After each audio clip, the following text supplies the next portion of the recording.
Le 7 octobre n'a pas été un choc isolé. Il a déclenché une cascade d'événements, un effet domino, qui a progressivement modifié les équilibres régionaux. Tout commence avec l'attaque du Hamas. Elle ouvre la séquence.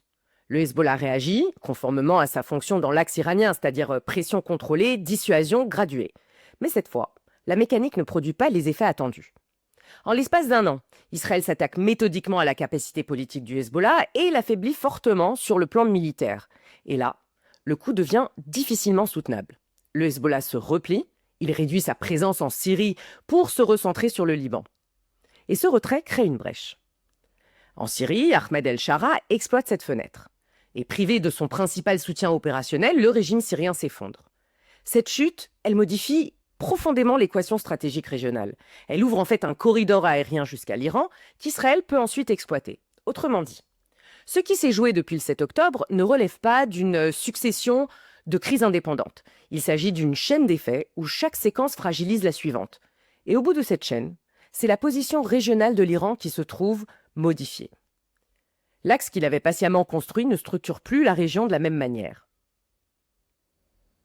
Pendant près de 20 ans, une partie de l'équilibre régional reposait sur ce que l'Iran appelle l'axe de résistance. C'est un système fondé sur des proxys armés, un financement massif, une pression indirecte permanente et surtout une capacité à peser sans apparaître en première ligne. Ce système n'a jamais été stabilisateur, au contraire, il a souvent même contribué au chaos régional. Mais il avait l'avantage d'être lisible et relativement prévisible dans sa logique. Donc aujourd'hui, il ne fonctionne plus de la même façon. Alors soyons clairs, l'Iran n'a pas disparu, c'est toujours une puissance régionale. Il reste un acteur capable de nuisance et de dissuasion, sans parler du nucléaire. Mais le modèle sur lequel reposait sa puissance régionale ne produit plus les mêmes effets.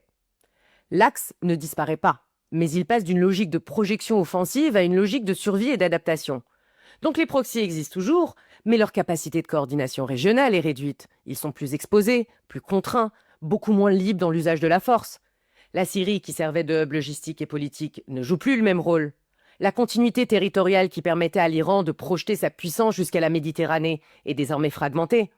Et surtout, l'Iran est absorbé par une crise interne profonde, sociale, économique, politique, qui mobilise la majorité de ses ressources. L'Iran est en mode survie. Résultat, le rôle régional de l'Iran a évolué. Non pas parce qu'il aurait choisi de se retirer, c'est évidemment pas un choix, mais parce que l'architecture même de sa stratégie est aujourd'hui fragilisée. À partir de là, une question se pose. Que se passe-t-il quand un système de déstabilisation cesse de fonctionner? Et là, la réponse, elle est rarement rassurante. Ce type de rupture ne crée pas de l'ordre, il crée un vide fonctionnel. Moins de coordination, moins de capacité à imposer un tempo régional, et moins de contrôle en direct sur plusieurs théâtres à la fois. Et en géopolitique, ces vides sont rarement durables. Ils attirent des acteurs capables d'agir rapidement, avec peu de contraintes internes et une forte tolérance au risque. Et c'est dans ce contexte qu'il faut situer la montée en puissance de la Turquie. Pour comprendre ce qui se joue, il faut d'abord regarder comment la Turquie agit et en quoi son approche diffère profondément de celle de l'Iran. Là où l'Iran privilégiait l'action indirecte et la dénégation, la Turquie assume une présence étatique visible. Bases militaires, forces régulières, accords de défense publique. Ce choix, il est plus coûteux. Il expose davantage Ankara. Mais il présente un avantage important, la lisibilité, la vraie. La montée en puissance turque ne repose pas sur une improvisation opportuniste, ça fait 20 ans que ça dure.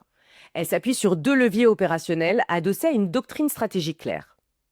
Premier levier, la présence militaire étatique assumée. Contrairement à l'Iran, la Turquie délègue peu l'essentiel de sa puissance. Elle s'installe. Ça lui permet de s'ancrer durablement en Somalie, en Libye et désormais en Syrie. Non pas comme un acteur clandestin, mais comme un acteur installé sur le terrain. Deuxième levier, la projection technologique, notamment via la diplomatie du drone.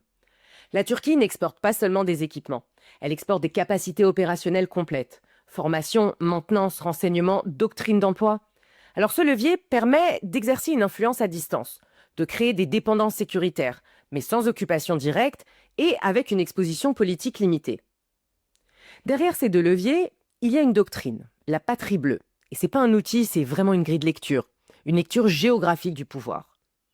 Elle considère que les corridors, les routes maritimes et les espaces de circulation comptent autant que les territoires eux-mêmes. C'est cette doctrine qui relie la Méditerranée orientale, la mer Noire, la Libye, la Corne de l'Afrique et désormais le Moyen-Orient via la Syrie et Gaza. Un néo-ottomanisme assumé, non pas nostalgique, mais fonctionnel, pragmatique, pensé en termes d'accès et de profondeur stratégique. Cette stratégie a aussi perturbé les équilibres européens. En Méditerranée orientale, Ankara a testé les lignes rouges européennes. Face à la Grèce, à Chypre, mais aussi face à la France, la Turquie a assumé une politique de fait accompli. Déploiement naval, contestation des zones économiques exclusives, démonstration de force. Ces épisodes, ce ne sont pas de simples incidents diplomatiques. Ils traduisent une lecture turque précise. D'abord, les intérêts turcs, une Europe divisée, lente à décider et réticente à l'escalade. Alors pour la France, cette situation est particulièrement délicate, parce qu'elle concerne la Méditerranée, mais aussi parce qu'elle touche en fait au rôle français comme acteur de sécurité régionale. En Libye, au Levant et en Méditerranée orientale, Paris et Ankara se sont retrouvés parfois en compétition directe, mais sans mécanisme clair de désescalade et sans réponse européenne unifiée. Une précision reste nécessaire quand même. Erdogan, c'est pas un allié. C'est un dirigeant autoritaire, islamiste et profondément transactionnel. Sa stratégie n'est ni improvisée ni émotionnelle. Elle repose sur une logique d'autonomie stratégique. Ça éclaire aussi la relation avec Donald Trump. Trump, il n'a pas besoin d'alliés fiables. Il privilégie des acteurs capables de gérer une partie du problème rapidement et sans cas de multilatéral lourd. En Syrie, là où Washington refuse un engagement durable, la Turquie assume une présence que les États-Unis ne souhaitent plus porter. Donc sur la Syrie, les migrations, la mer Noire ou certains théâtres africains, Ankara s'est rendu indispensable. Alors revenons à la question de départ. Est-ce que la Turquie remplace l'Iran au Moyen-Orient? Eh bien, la réponse dépend de ce qu'on entend par remplacer. Sur le plan fonctionnel, oui, la Turquie est devenue ce que l'Iran était, une puissance régionale expansionniste, présente sur plusieurs théâtres, capable d'intervenir, de peser, de se rendre incontournable. L'Iran est en Irak, en Syrie, au Liban, au Yémen, même si très affaibli. La Turquie est en Somalie, en Libye, en Syrie, en Méditerranée orientale, à Gaza. Sur le plan de la présence géographique, la Turquie a pris le relais. Sur le plan stratégique, non. L'Iran proposait un axe idéologique, une coalition structurée autour de ce qu'elle appelait la résistance. Un projet, même déstabilisateur. La Turquie, c'est pas ce qu'elle propose. Pas d'idéologie régionale, pas de coalition stable, pas de projet d'ordre. Alors, ça ne signifie pas que la Turquie agit hors de tout registre idéologique.